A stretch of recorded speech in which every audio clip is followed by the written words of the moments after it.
All right, I'm gonna show you how to run. So first things first, you start off with a walk.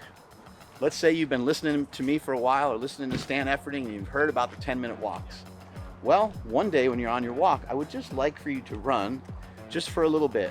Something that would be, all I'm looking for is something that would be detectable by other people as some version of a jog.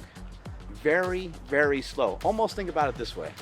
I want you to go as low and as slow as you possibly can. So a walk is when there's always one foot on the ground, right? You kind of agree on that? Yeah? Okay. So now we're just gonna have small leaps in the air. So I'm just gonna get my arms going. I still have a foot on the ground. This is still not necessarily a run. Oh, now it's a run. Can I even go slower? Yep. Try this on for size and see how it fits. Bounce the arms back and forth just like this. What we're doing with that is we're catching ourselves each time. If I was to jump down from a box, or if I want to jump up, I'm going to use my hands to jump up, right?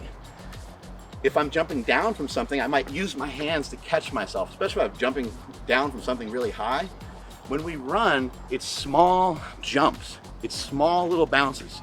So use this double down technique right here, and you can keep the arms in super close if you want, but look at my feet.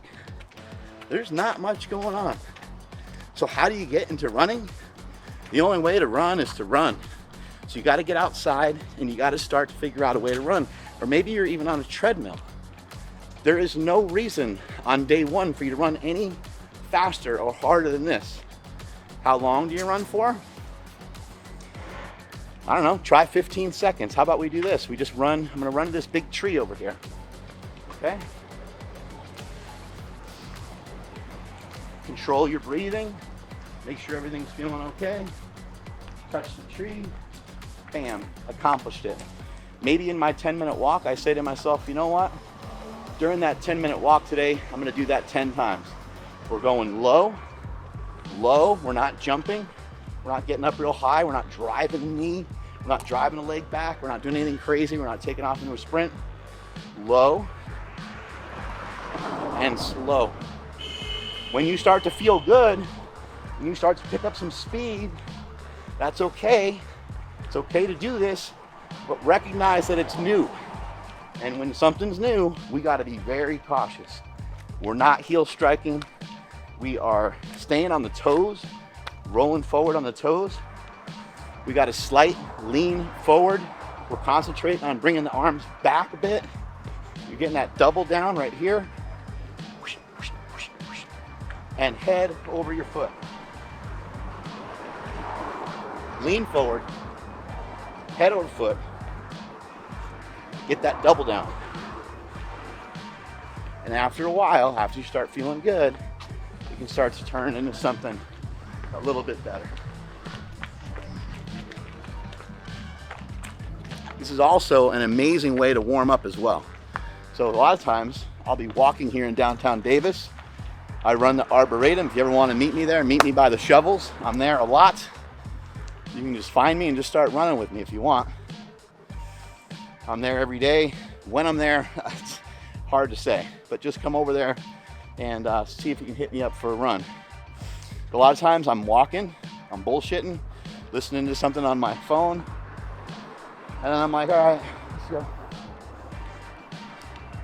Do that a bunch of times, start to get a sweat going, and then I'm like, okay, I think I can run a little harder, a little faster.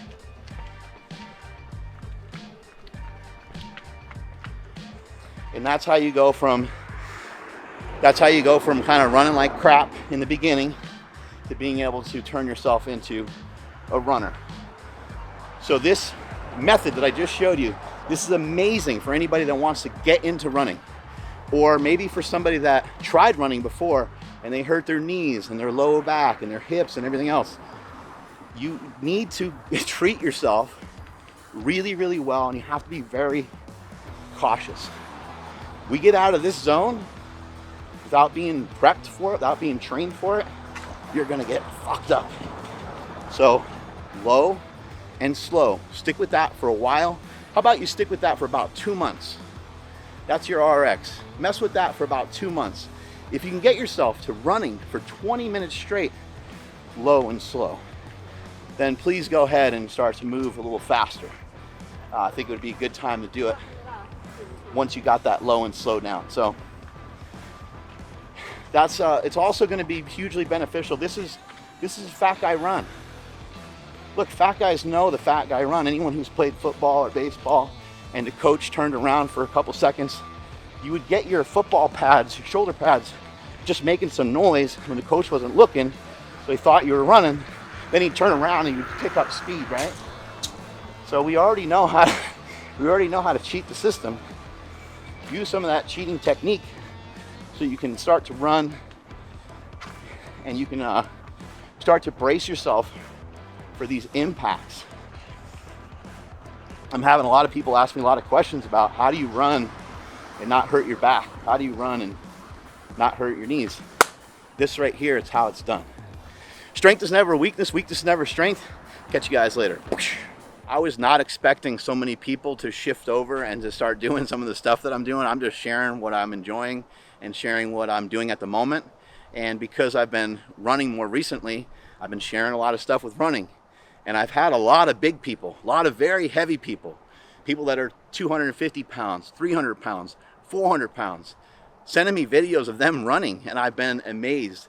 But please, I want to encourage you and I want to urge you to understand two things. Number one is running is not necessarily the greatest place to start for losing weight.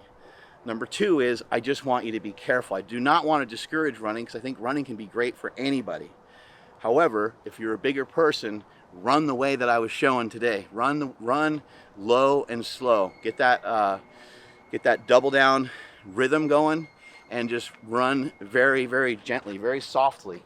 You want to try to make soft landings, which is very hard to do when you're a bigger person. So I'm very excited for you that you want to run, and I'm inspired and motivated by the fact that some of my videos are getting you guys fired up to go out and run. But please do so very carefully, because once you get injured, you kind of reduce to nothing. So stick with it. It's not going to be easy, but I want you to make sure that you take it easy on purpose.